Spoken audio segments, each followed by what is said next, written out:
ಆತ್ಮೀಯ ಬಂಧುಗಳೇ, ಮಹಾಭಾರತ ದ್ರೋಣ ಪರ್ವ. ಇದರಿಂದ ಭಯಗೊಂಡ ಜಯದ್ರಥನಿಗೆ ದ್ರೋಣರ ಆಶ್ವಾಸನೆ ಮತ್ತೆ ಶ್ರೀಕೃಷ್ಣ ಮತ್ತು ಅರ್ಜುನನ ಮಾತುಕತೆ, ಈ ವಿಷಯದ ಬಗ್ಗೆ ನಾವು ತಿಳ್ಕೊಳ್ತಾ ಇದ್ವಿ. ಓದು ಭಾಗದಲ್ಲಿ ಜಯದ್ರಥ ಹೆದರ್ಕೊಂಡ್ಬಿಡ್ತಾನೆ. ಆಮೇಲೆ ದ್ರೋಣಾಚಾರ್ಯರು ಅವನಿಗೆ ಸಾಂತ್ವನವನ್ನ ಹೇಳ್ತಾರೆ. ಆಮೇಲೆ ಅವನಿಗೆ ಸ್ವಲ್ಪ ಧೈರ್ಯ ಬರೋ ಥರ ಮಾತಾಡ್ತಾರೆ, ಮತ್ತೆ ಆಶ್ವಾಸನೆಯನ್ನು ಕೂಡ ಕೊಡ್ತಾರೆ. ಅದೆಲ್ಲ ಕೇಳಿದ ಮೇಲೆ ಜಯದ್ರಥನ ಭಯ ದೂರ ಆಗುತ್ತೆ. ಅವನು ಯುದ್ಧ ಮಾಡುವಂತ ವಿಚಾರವನ್ನ ಮಾಡ್ತಾನೆ ಅನ್ನೋದನ್ನ ತಿಳ್ಕೊಂಡ್ವಿ. ಅರ್ಜುನ ಯಾವಾಗ ಜಯದ್ರಥನ ವಧೆಯ ಪ್ರತಿಜ್ಞೆ ಮಾಡ್ತಾನೋ ಅದಾದ ಮೇಲೆ ಭಗವಂತ ಶ್ರೀಕೃಷ್ಣ ಅರ್ಜುನನಿಗೆ ಹೇಳ್ತಾನೆ, ಧನಂಜಯ, ನೀನು ನಿನ್ನ ಸೋದರರ ಸಮ್ಮತಿಯನ್ನ ತಗೊಳ್ಳಿಲ್ಲ, ಮತ್ತೆ ನನ್ನ ಸಲಹೆಯನ್ನೂ ಕೇಳಲಿಲ್ಲ. ಈಗ ಜಯದ್ರಥನನ್ನ ಕೊಲ್ಲೋದು ಸುಮ್ಮನೆ ಸಾಮಾನ್ಯದ ವಿಷಯ ಅಲ್ಲ ಅಲ್ವಾ? ನಮ್ಮನ್ನು ಒಂದು ಮಾತು ಕೇಳಲಿಲ್ಲ, ಆದ್ರೂ ಜನರ ಮಾತನ್ನ ಕೇಳಿ ಜಯದ್ರಥನನ್ನ ಕೊಲ್ಲುವಂತ ಪ್ರತಿಜ್ಞೆಯನ್ನ ಮಾಡ್ಬಿಟ್ಟಿದ್ಯಾ ನೀನು. ಇದು ನಿನ್ನ ದುಸ್ಸಾಹಸ. ಇದು ತುಂಬಾನೇ ಕಷ್ಟಕರವಾಗಿರುವಂಥದ್ದು. ಇದರಿಂದ ಎಲ್ಲ ಜನರು ಕೂಡ ನಮ್ಮನ್ನು ನೋಡಿ ನಗೋದಿಲ್ವಾ? ನಾನು ಕೌರವರ ಛಾವಣಿಗೆ, ಅಂದ್ರೆ ಕೌರವರು ಎಲ್ಲಿದ್ದಾರೋ ಅಲ್ಲಿಗೆ ನಮ್ಮ ಗುಪ್ತಚರರನ್ನ ಕಳಿಸಿದ್ದೀನಿ. ಅವ್ರು ಈಗ ತಾನೇ ಬಂದು ಅಲ್ಲಿನ ಸಮಾಚಾರವನ್ನು ಕೂಡ ತಿಳಿಸೋದ್ರು.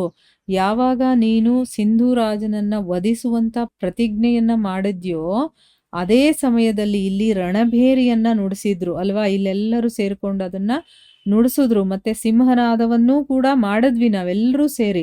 ಅದರ ಶಬ್ದವನ್ನ ಕೌರವರು ಕೇಳಿಸ್ಕೊಂಡಿದ್ದಾರೆ. ಅವರಿಗೆ ನಿನ್ನ ಪ್ರತಿಜ್ಞೆ ಗೊತ್ತಾಗ್ಬಿಟ್ಟಿದೆ.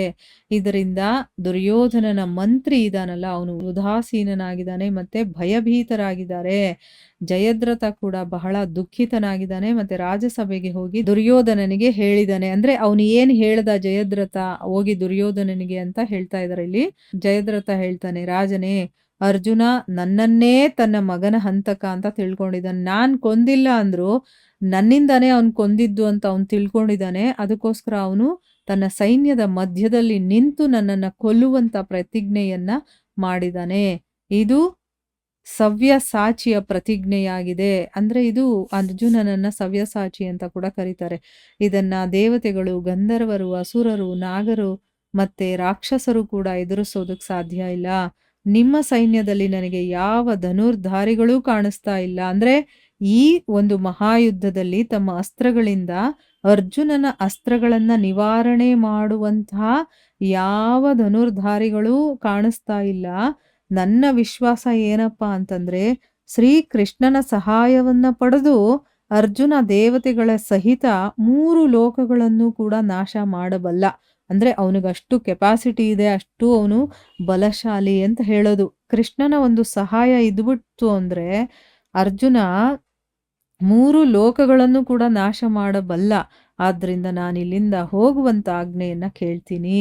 ಅಥವಾ ನೀನೇನಾದ್ರೂ ಸರಿ ಅಂತ ತಿಳಿದಿದ್ದೇ ಆದ್ರೆ ಅಶ್ವತ್ಥಾಮ ಮತ್ತೆ ದ್ರೋಣರಿಂದ ನನ್ನ ರಕ್ಷಣೆಯ ಆಶ್ವಾಸನೆಯನ್ನ ಕೊಡ್ಸು ಅಂತನ್ಬಿಟ್ಟು ಅವನು ಕೇಳ್ಕೊಳ್ತಾ ಇದ್ದ.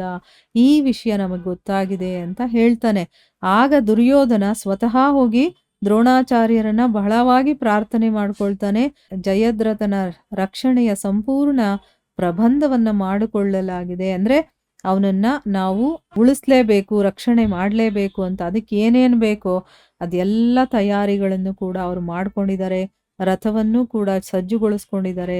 ನಾಳೆಯ ಯುದ್ಧದಲ್ಲಿ ಕರ್ಣ, ಭೂರಿಶ್ರವ, ಅಶ್ವತ್ಥಾಮ, ವೃಷಸೇನ, ಕೃಪಾಚಾರ್ಯ ಮತ್ತೆ ಶಲ್ಯ, ಈ 6 ಮಹಾರಥಿಗಳು ಮುಂದೆ ಇರ್ತಾರೆ. ಇವರನ್ನೆಲ್ಲ ದಾಟ್ಕೊಂಡು ಹೋಗ್ಬೇಕು. ಇನ್ನೂ ಒಂದಷ್ಟು ಸೈನಿಕರು, ದೊಡ್ಡ ದೊಡ್ಡ ವೀರ ಶೂರರೆಲ್ಲ ಅವ್ರಿಗೆ ಮಧ್ಯದಲ್ಲಿ ಅವನು ಜಯದ್ರಥ ಇದ್ದಾನೆ. ಸೊ ಈ 6 ಜನ ಮುಂದೆ ನಿಂತಿರ್ತಾರೆ. ದ್ರೋಣಾಚಾರ್ಯರು ಯಾವ ರೀತಿಯ ವ್ಯೂಹವನ್ನು ರಚಿಸಿದ್ದಾರೆ ಅಂತಂದ್ರೆ, ಅದರ ಅರ್ಧ ಭಾಗ ಶಕಟದ ಆಕಾರದಲ್ಲಿದೆ, ಮತ್ತೆ ಹಿಂದಿನ ಭಾಗ ಕಮಲದ ಹಾಗಿದೆ. ಕಮಲ ವ್ಯೂಹದ ಮಧ್ಯದಲ್ಲಿ ಸೂಚಿ ವ್ಯೂಹದ ಹತ್ರ ಜಯದ್ರಥ ನಿಂತಿರ್ತಾನೆ. ಮತ್ತೆ ಮಿಕ್ಕ ಎಲ್ಲ ವೀರರು ಕೂಡ 4 ಕಡೆಗಳಿಂದ ಅವನ ರಕ್ಷಣೆಗೆ ಇರ್ತಾರೆ. ಮೇಲೆ ಹೇಳಿದ 6 ಮಹಾರಥಿಗಳು ಧನಸ್ಸು, ಬಾಣ, ಪರಾಕ್ರಮ ಮತ್ತೆ ಶಾರೀರಿಕ ಬಲದಲ್ಲಿ ದುಸ್ಸಹರು. ಅಂದ್ರೆ ಬೇರೆಯವರು ಅವರನ್ನ ಸೋಲ್ಸೋದಕ್ಕೂ ಆಗೋದಿಲ್ಲ ಅಂತ ಮಹಾರಥಿಗಳು. ಇವರಲ್ಲಿ ಒಬ್ಬೊಬ್ಬರ ಪರಾಕ್ರಮದ ಬಗ್ಗೆನೂ ಕೂಡ ವಿಚಾರ ಮಾಡು. ಇನ್ನ ಇವರು 6 ಜನ ಒಟ್ಟಿಗಿದ್ದಾಗ ಇವರನ್ನು ಗೆಲ್ಲೋದಕ್ಕೆ ಸಹಜವಾಗಿರೋದಿಲ್ಲ ಅಂತ ಹೇಳ್ತಾನೆ. ಅಂದ್ರೆ 6 ಜನ ಮುಂದೆ ನಿಂತಿದ್ದಾರೆ ಅಂತಂದ್ರೆ ಒಬ್ಬೊಬ್ಬನ ಜೊತೆ ಹೋರಾಡೋದೇ ಕಷ್ಟ ಅಂದಮೇಲೆ ಇನ್ನು ಒಟ್ಟೊಟ್ಟಿಗೆ 6 ಜನ ನಿಂತಿದ್ದಾರೆ. ಈಗ ನಮ್ಮ ಹಿತವನ್ನ ಯೋಚನೆ ಮಾಡಿ ಕಾರ್ಯಸಿದ್ಧಿ ಮಾಡೋದಕ್ಕೋಸ್ಕರ ನಾನು ರಾಜನೀತಿಜ್ಞರಾದ ಮಂತ್ರಿಗಳು ಮತ್ತೆ ಹಿತೈಷಿಗಳ ಜೊತೆ ಸಲಹೆಯನ್ನ ಪಡಿತೀನಿ. ಅಂದ್ರೆ ಏನೂ ಯೋಚನೆ ಮಾಡದೇನೆ ನೀನು ಪ್ರತಿಜ್ಞೆ ಮಾಡ್ಬಿಟ್ಟಿದೀಯಲ್ಲ, ಇಷ್ಟೆಲ್ಲ ಪ್ರಾಬ್ಲಮ್ಮು. ಅಂದ್ರೆ ಈಗ ಆ ಮಹಾರಥಿಗಳನ್ನ ಕೆಡವೋದು ಸಾಮಾನ್ಯವಾದ ವಿಷಯನೇ ಅಲ್ಲ. ಈಗ ನಾವ್ ಏನು ಮಾಡಬೇಕು ಏನು ಅಂತಂದ್ಬಿಟ್ಟು ಮಂತ್ರಿಗಳ ಜೊತೆ ಹಿತೈಷಿಗಳ ಜೊತೆ ನಾವು ಮಾತುಕತೆ ಆಡಬೇಕು ಅಂತಂದ್ಬಿಟ್ಟು ಹೇಳ್ತಾನೆ.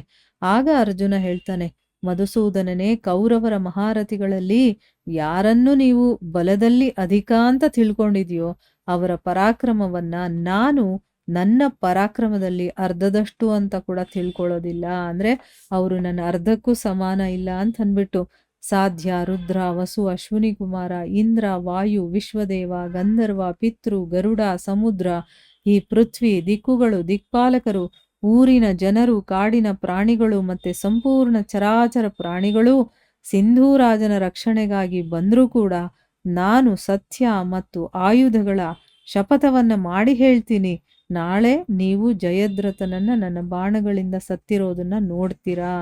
ನಾನು ಯಮ, ಕುಬೇರ, ವರುಣ, ಇಂದ್ರ ಮತ್ತೆ ರುದ್ರನಿಂದ ಭಯಂಕರವಾದಂತಹ ಯಾವ ಅಸ್ತ್ರಗಳನ್ನ ಪಡೆದಿದ್ದೇನೋ ಅವುಗಳನ್ನ ನಾಳೆಯ ಯುದ್ಧದಲ್ಲಿ ಜನರು ಕೂಡ ನೋಡ್ತಾರೆ. ಅಂದ್ರೆ ಇವನು ದೇವತೆಗಳನ್ನೆಲ್ಲ ಗೆದ್ದು ಅಲ್ಲಿ ಅವರನ್ನ ಸೋಲಿಸಿ ಅವರಿಂದ ಅಸ್ತ್ರಗಳನ್ನೆಲ್ಲ ಪಡ್ಕೊಂಡಿರ್ತಾನೆ. ಆ ಅಸ್ತ್ರಗಳನ್ನ ನಾನು ನಾಳೆ ಬಳಸ್ತೀನಲ್ವಾ, ಯುದ್ಧದಲ್ಲಿ ಜನರು ಕೂಡ ಅದನ್ನ ನೋಡಬಹುದು.